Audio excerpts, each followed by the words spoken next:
Olá! Hoje a gente vai mergulhar num assunto super importante, a endometriose.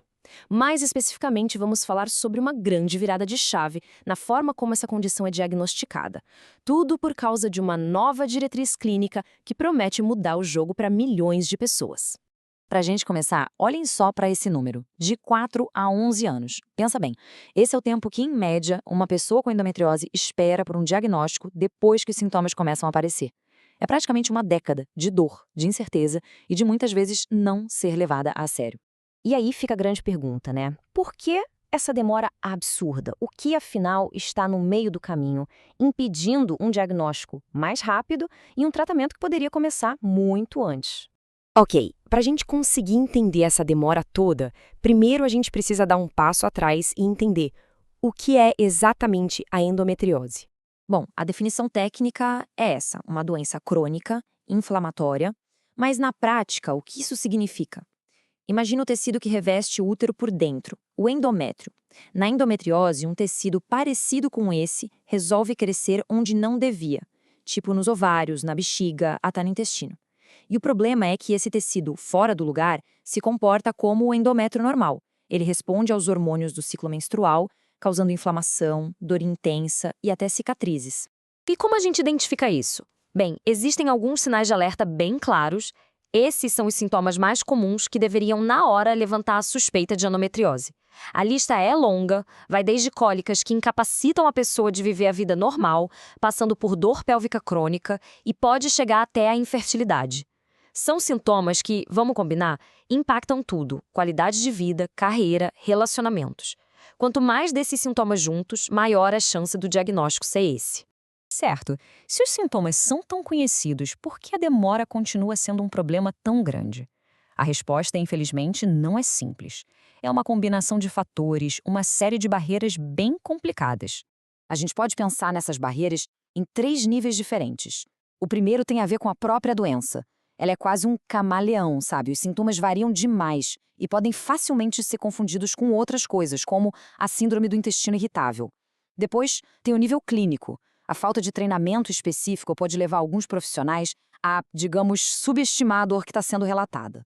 E por último, mas não menos importante, a barreira social. Aquela ideia antiga e totalmente errada de que sentir uma dor absurda durante a menstruação é normal. Isso faz com que muita gente demore para procurar ajuda, achando que tem que aguentar calada. Mas a boa notícia é que as coisas estão mudando. Existe uma nova abordagem, um novo caminho, que foi pensado justamente para derrubar essas barreiras. Vamos ver como essa nova diretriz pode de fato transformar o cenário do diagnóstico. E essa grande mudança vem de um lugar de peso, o Colégio Americano de Obstetras e Ginecologistas, mais conhecido como ACOG. É uma das organizações mais influentes do mundo nessa área, e eles publicaram uma diretriz que basicamente redefine o padrão de como cuidar e diagnosticar a endometriose. E aqui está o coração da mudança. É uma frase que parece simples, mas é poderosíssima. A ACOG agora diz que um diagnóstico clínico, ou seja, baseado no que a pessoa sente, nos sintomas e no exame físico, já é o bastante para iniciar o tratamento. Isso é uma verdadeira revolução. Por muito tempo, o único jeito de ter certeza era com uma cirurgia. Era preciso passar por um procedimento invasivo só para ter a confirmação no papel. Este quadro aqui mostra perfeitamente essa virada de chave. A gente está saindo de um modelo que exigia cirurgia para um que valoriza a escuta e a avaliação clínica. É trocar o esperar para ver na cirurgia pelo ouvir, acreditar e tratar agora. Tá, então como é que esse novo processo funciona na vida real? Quais são as ferramentas que os médicos devem usar agora para chegar nesse diagnóstico clínico? O processo se baseia em 3 pilares principais. O primeiro, e talvez o mais crucial, é ouvir com atenção a história da pessoa. E não é só fazer um checklist de sintomas, é entender o impacto deles na vida dela. O segundo é um exame físico bem focado, para procurar por sinais específicos da doença. E o terceiro pilar é a avaliação por imagem. E quando o assunto é imagem, a diretriz é bem direta.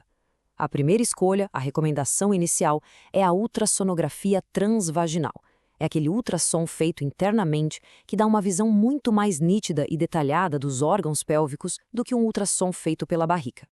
Ah, mas por que ultrassom e não uma ressonância que parece mais chique? Bom, os dados explicam. Olha só essa tabela. Para os tipos mais comuns, como os endometriomas, que são cistos nos ovários, a ultrassonografia transvaginal é extremamente precisa.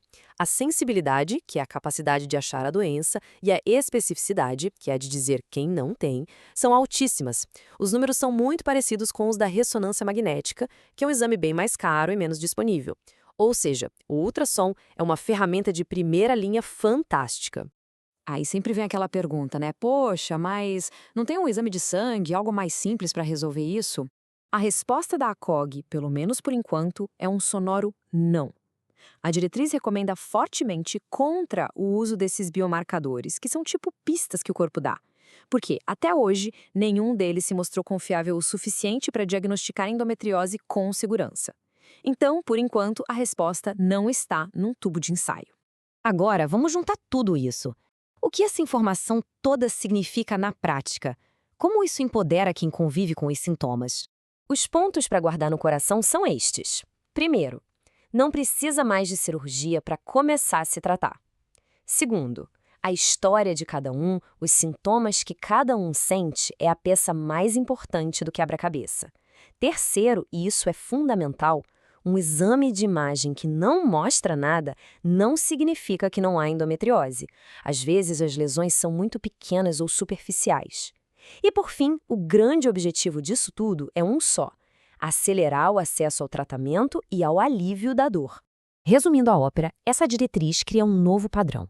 A prioridade máxima agora é agir com base nos sintomas para trazer qualidade de vida o mais rápido possível, em vez de ficar esperando anos por uma confirmação cirúrgica. E isso nos leva a uma reflexão final. Ok, o diagnóstico clínico agora é o padrão. Mas qual será o próximo grande desafio a ser vencido? Será que é garantir que todos os profissionais de saúde estejam preparados para essa nova abordagem? Ou talvez desenvolver tratamentos ainda mais eficazes? Uma coisa é certa, o caminho é longo, mas um passo gigantesco acaba de ser dado.